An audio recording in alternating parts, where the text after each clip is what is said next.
Welcome back in. It's time for the Culture, where we highlight DMV history, traditions, and break down cultural issues that matter. And this week, Michael Quander dives into the topic of identity and how labels in the Black community have evolved over the years.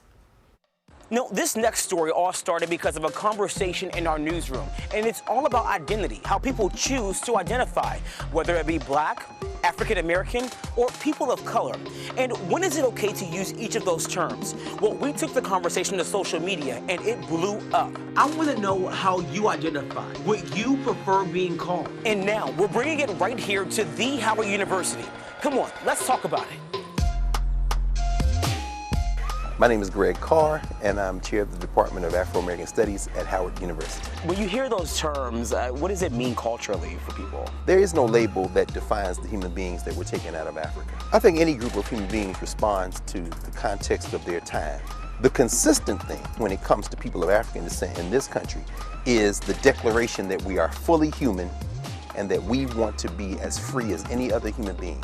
Black is a term coming out of the so-called Black Power movement, the 1960s, 70s, and forward. That really is a political term. When you say Black, there's no ambiguity. It's like a fist, which is maybe why some white people don't like to use it, because it's like, can I say Black? Yeah, it's too powerful. It's like nitroglycerin in my mouth, but it's a political term. Yeah. African American is an attempt to acknowledge this is the source of our origin. So on that side of the hyphen is African. The American embrace is almost like that political term that says we are Africans and we are Americans, which means you will not deny us our rights and we have the right to embrace our culture. What knowledge, I guess, would you give to people who are not Black and how to refer to Black people? Well, I guess the simple thing for any human being to do is to ask the person they're talking to how they like to be described.